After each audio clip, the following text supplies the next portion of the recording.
Please welcome Josh Constine, our TechCrunch writer and real-life Batman and superhero, also Newark's mayor, Cory Booker. Thank you very much. Thank you.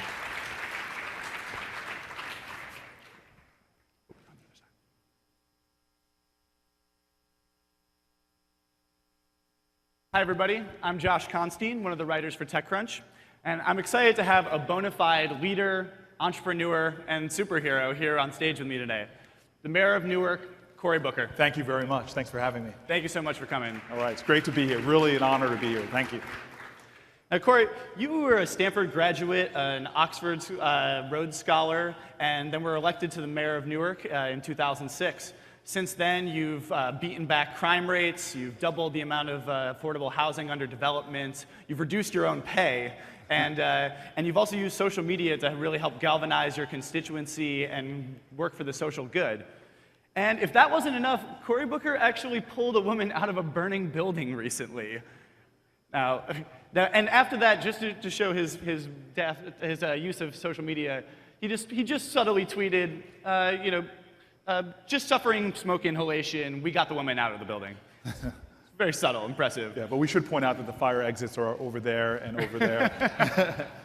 But did you get an epic Instagram in front of the building afterwards? I did not. I felt very blessed, frankly, to get out of there. But I think both she and I realized that we were trapped, and just the larger forces got us both out. Awesome.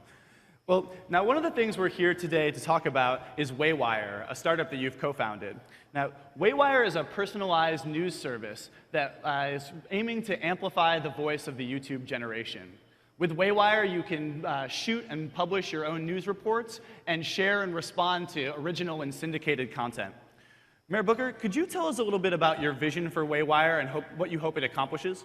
Well, sure. On a very functional level, it's solving for what I think you've written about is the discoverability and shareability challenges with YouTube, this phenomenal network that was started, but finding content, sharing content, really exploring the content that really matters to you was something that we saw that really needed to be done in an elegant, rich, even delicious way, but more important, also allow users to create content.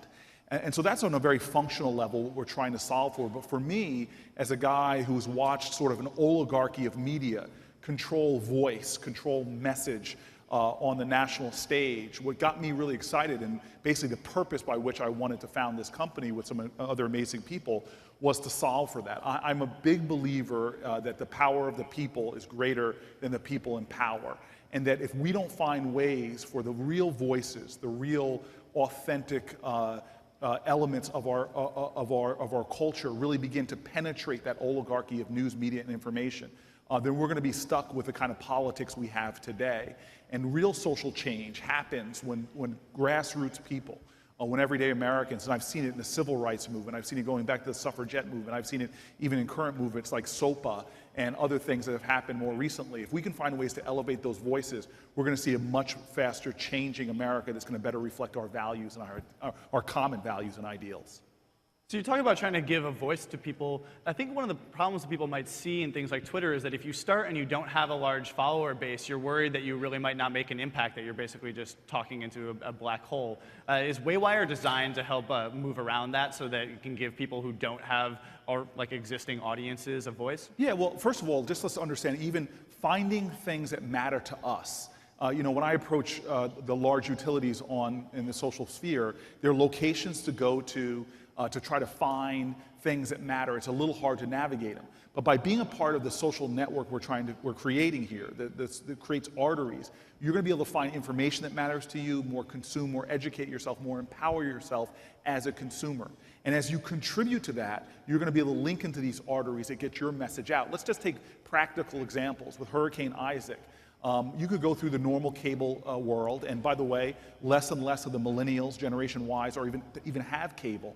Or you could have gone on to Waywire and looked at the hashtag Isaac Waywire and see real people, their videos, see what's actually going on. And the voices of the people dealing with this crisis are now elevated in a way that they weren't before. And so whether your issue is bullying, marriage equality, aspects of technology, or even in my world, the voices of my residents. You know, I had somebody send me a wire, a short little video of what was going on. And now as an elected leader, I can see, hear, and even see around their own neighborhood about what's going on in a short way. And the consumption of video right now in this video literate generation that's just expanding, and the digital native generation that's coming like a tidal wave, this is the way we're going to start to consume information, better navigate the social world, but more importantly, it's clearly the stage is set for a new type of impact, for a new type of change, a new type of power that's going to emerge. So you discussed trying to change the way that people are consuming their news, but you know it's very hard. I'm sure you understand it. It's very tough to change people's behaviors, especially in something as ingrained as how people get their news. I mean, people have been reading newspapers forever, and even with the shift online, a lot of it is still very text-based, and you guys are looking towards a video network. Could you tell me what are some of the challenges that you guys see, and what are you learning about how startups like Waywire can try to change interactions and change behaviors in things that are very well established? Well, what I've learned is there are these huge utilities in the social sphere that are very powerful and we all rely on: Facebook, LinkedIn, Twitter. And the key is not to try to create a product that's going to muscle them out of the way. What we wanted to do is very elegantly lay on top of these platforms to use people's already existing social networks to give them a richer experience on the web that better helps them to discover content, better helps them to share it with their friends, and then when they feel passionate, something really matters to them, for them to actually lay it on that and contribute to that voice. And again, I keep bringing it back to my reality that I live in. You know, I was on the scene of a bad car accident in Newark. I jumped out along with an amazing guy who happened to be driving up, who worked for our prosecutor's office. And then as we were dealing with the gentleman on the street, we looked up and there was a line on the sidewalk of people with their phones that were out filming and picturing what was going on. Well, as I got in my car afterwards, once we got the man secured, I thought to myself, what happens to that content? And the problem is that content gets stuck and it doesn't have a way of sort of circulating throughout the social stream in a way that would begin to elevate that voice, that video, and what's going on. And so we're really trying to sit on top of, in a very elegant way, to really supercharge these large titans, to give people more context to the content, help them discover and share it. And then what I love about it is, and I've seen the genius of ordinary people, when you give them the power to easily, and this part of our alpha unveiling right now, we're really inviting everybody today to come on alpha. Part of it is a mobile phone app where you can now just take this out, do a facing camera, hey, listen for a second, and record that, and instantly with a click of a button, upload that into a social, not to a location where people have to come to, but into your social stream so it gets it out there. That's really important. You guys can go and check out Waywire right now. The site has just opened its alpha, so you can sign up and register to start sharing and responding to news yourself. The one thing you talked about was people standing in a line all taking photos or videos of this crash and the aftermath. Are you worried that people might be just trying to observe and there's sort of a voyeuristic element where people are more interested in observing and capturing than actually helping and participating? Well, or do you view that, the capturing, as participation? I view it as participation, and I really think this is what sort of hurts about our democracy right now, is we talk about these issues: joblessness in America, lack of access to health care, what it's like for a family who's at home with their main wage earner in Afghanistan. This sort of real, authentic experience that we're all having every day, we're not getting those voices into the mainstream, so we begin to understand in a much more textured, authentic, nuanced way what's really happening in our country. So to me, it's not just witness, it's voice. And so whether you're in the middle of a hurricane, or for me, I've used social media in a powerful way to deal with crises, from snowstorms, frankly, to crime. Once you give somebody the ability to amplify their voice in the social stream in an authentic way, I would be very interested to hear more from people who are being bullied in high school if they had that tool about really what's going on. I'd be very interested to hear from someone who's struggling with a lack of access to health care or family planning or Planned Parenthood, or what it's meant to them. And as a guy who's actually in the political sphere, at a day of where you see that money's becoming more powerful with Citizens United, that's really creating more domination in voice from a narrower field, what I really got pulled into this is that, hey, wait a minute. I believe in the First Amendment, and if you believe in the First Amendment, there's humility in that. It's actually not recognizing that you have a right to speak, but that not other people have a right, but they have something to say, and we should give value in the marketplace of ideas to that. Well, if you have a few people, oligarchies or others that are dominating that market space, shutting out these voices, that's not a great America. So me and my team said, let's elevate people. Let's give them an ability to find what matters to them, to discover it, to share it, but more importantly, to amplify their voices, to let them share what's going on in their life, what they're passionate about in the social sphere as well.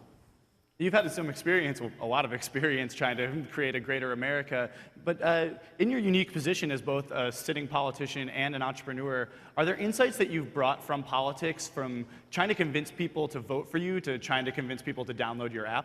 Well, look, it's wonderful to be in the entrepreneur space, and for me, first of all, private sector work, I realize, is challenging, and it is more difficult than government work. It's more difficult than government? Well, there are so many rules and regulations. My startup doesn't have tenure rules and things like that, which mean it's a very performance-based group of people that we have when we have an urgency about us. There's a balance, the sectors can learn from each other. But for me, it's really wonderful to understand that we need to stop looking at America as these segments. There is the public sphere, there is a nonprofit sphere, there's an entrepreneurial sphere. Really, we're all much more interwoven and interconnected than we actually understand. And so for elected officials now, and I actually had this conversation before I went on yesterday on This Week with Stephanopoulos, there was Rand Paul, a guy in a different party than me, and I was talking to his team about social media. And it was amazing to me because I'm not threatened by Rand Paul's. In fact, Waywire is very bipartisan. We follow around a rising congressman in the Republican conventions, Democrats. To me, I don't care. What I want more people to do is to have their voice, because no side has a monopoly on the truth. But if we as residents are out there looking to be truth tellers, looking to find the good ideas, partisanship is going to fall in this country. And what will elevate is a powerful pragmatism. And so for me as a politician, I realized I can't just stay in this sphere or look at myself as just a government worker. The first awakening I had really was on social media with Twitter and Facebook, where I realized, hey, wait a minute, I'm a syndicator as well. In fact, my 1 million+ Twitter followers mean that more people are going to be looking at my tweets than look at the print version of my state's largest newspaper. And so I need to start looking at myself not just as a government official, but I need to start looking at myself in a much more broader way that represents a multifaceted nature of all of us. Look, the collaborative consumption that the previous panel was talking about, hey, we all can be job creators through that. We all can fuel our economy in new ways from that. If you start looking at technology as a way to empower the multifaceted aspects of your being, you could begin to empower yourself to make change in different ways. And so to me, as a guy who wants to see the future of politics, wants to do something about campaign finance reform or activating people to vote, thinking of myself in terms of an entrepreneur, of a digital architect, as a syndicator of content, as well as a guy that has to get my sewer system running better than it is right now and create more efficiencies in my police department. If I think of myself in those bold ways and use the new tools of technology, we can change America at a far more rapid pace than is being changed right now. If Martin Luther King had Twitter and Facebook, because he was a master of the media tools that were there now. If you look at the Montgomery bus boycott, or more importantly, the protests in Birmingham, it wasn't until through the Children's Miracle, these two great activists, James Bevel and Dorothea Cotton, who were geniuses in what they were able to do to attract traditional media there and awaken the nation to what's going on. But it was a slow process. It was a difficult process. Now there could be a mother sitting at home, an entrepreneur from home, who sees something or finds something she's passionate about, and she could shake the entire American electorate by letting her voice be heard and by creating a movement around what she's passionate about. These are powerful tools that we as a country have an obligation to use and engage with. So you're talking about interweaving technology more into the political space and any space that's really trying to galvanize people and get people to work for a better life for their community. And you mentioned you think that Martin Luther King Jr. would have been a master of Twitter. Now, what do you think that these great heroes from American history would have done with these mediums? And what are some of the insights that you've learned from your usage that you could tell other people, other leaders? You know, if you had to give them one thing, what would you tell them to do with the social media? Well, I would tell them to dive in. I mean, ultimately, my foray into social media has helped me become a more effective public servant. So now, and more importantly, the ability to crowdsource my city. So now I find out about water main breaks before my water department does. I found out about traffic lights and potholes before my engineering department does. I find out about the real voice of my people and their concerns, whether they're wiring me a quick 30-second video and showing me something in their neighborhood or taking a picture of it. It's a powerful tool. And so if you could figure out a way to create a more instant connection with your constituency, it's a great thing. And then I'll be honest with you.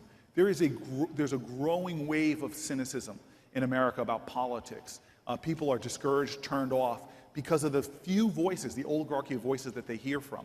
What social media does, if you really dive in, and don't just use social media as a way saying, I will be appearing at the TechCrunch conference, watch.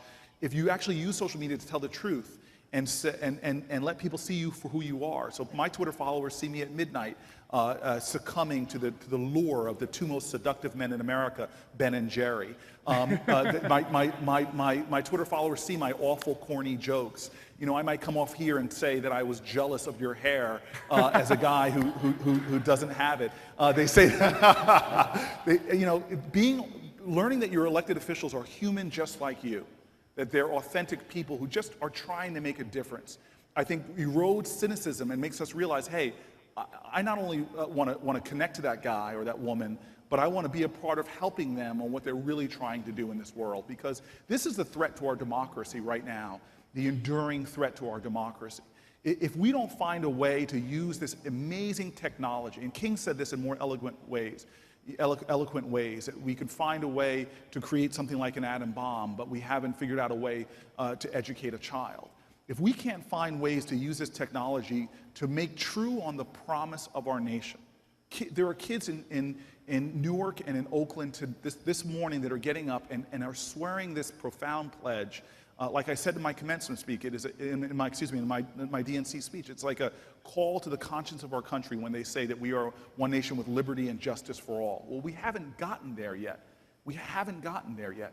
And ultimately, technology has to be a purpose. It's amazing to me how millennials coming up right now, even those that want to go into the private sector, the overwhelming majority of them are saying they want to be a part of organizations, public sector organizations, private sector organizations that have a purpose, have a mission driven to make the world a better place. And that's got to be what we are about as a nation ultimately, is figuring out using all the tools necessary, like great activists of the past, to advance this nation towards our common goals and our aspirations. And that really is why a sitting mayor decided to become a technology entrepreneur, is because I believe that what's going on at this conference right now, all the things going on in America, that people who want to disrupt our democracy, that people who want to hack our politics, those are the people that aren't going to just sit back and complain about this democracy, getting caught up in what many Americans, too many Americans rather, I call it the state of sedentary agitation, where they just complain about what is. Well, it's going to be the disruptors that are jumping into the marketplace of ideas, jumping into the trenches of our democracy and saying, no, I'm not going to accept it as it is. I'm going to disrupt our democracy. I'm going to hack our politics and have it better reflect the purpose of the people. I think you've done a phenomenal job of disrupting the cynicism, and one of the hallmark ways that you've done that is by being a bridge between the technology sector and philanthropy towards politics and towards civic engagement and improving people's communities. Most famously, you helped work with Mark Zuckerberg to bring in a $100 million donation to the Newark public school system. Could you tell me a little bit about the process of bringing that in and how you think things like that can disrupt people's cynicism? Well, and I say this very sincerely, Mark Zuckerberg is an American hero. And not just because he created a platform that I now can use to better serve my people, but he's constantly thinking about systems and bringing excellence to scale. And we've proven now in America that a school anywhere in this country, serving any kind of kids can be incredibly successful, but we haven't figured out a way to grow that to scale. And this is the biggest threat to our democracy. America cannot be the leading democracy if we have a lagging school system. We can't be the #1 economy if we have the number 15 or 20 education system. So here's a guy like Mark Zuckerberg who says, you know what, I'm going to do what I do in the private sector. I'm going to find a group of good leaders, and I'm going to invest in them in solving this problem. And he already has helped us to expand the school day in the city of Newark, helped us find some of the best, most encouraging models of educational excellence and grow them and expand them. And that's what I love about when I come out here. You know, I gave a speech at Stanford last year, and right before I was about to go on the stage, I leaned over to another American hero and dear friend of mine named Laureen Jobs, who is going into the difficult, unglamorous world of wrestling to improve education. She's amazing. And I say to her, what should I say? And she says, Cory, what you should say is, here we are in Silicon Valley, and she named a specific high school in San Francisco. How can we have a high school like that that has maybe 10 or 11 of their kids college ready, when you have all around them the best minds, the best innovators, the best creators possible? How can we allow that sin to happen? Because in that high school is a future Steve Jobs. In that high school is a future person to solve and cure diseases. The greatest natural resource this nation has is not oil or gas, it's the genius of its people. And that's what we have to be about, is liberating that for everybody. And so Mark Zuckerberg, Laureen Jobs, there are so many great innovators out here who are taking that same discipline that they found for success here in this great region of the world, and are applying it to America's most difficult, complicated, unglamorous problems. And that, for me, those folks deserve standing ovations just for that alone. Well, I so appreciate you bringing this new and fresh feel to democracy and to really changing America for the better.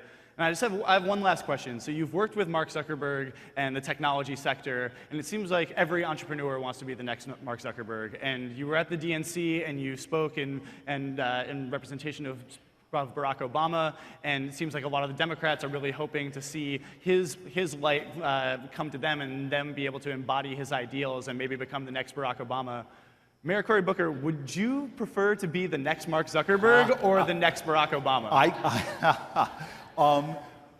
Life is too short to be busy about trying to be somebody else. Abraham Lincoln said it very simple. Everyone, he said man, but I'm going to change it. He said, everyone is born an original, but sadly most die copies.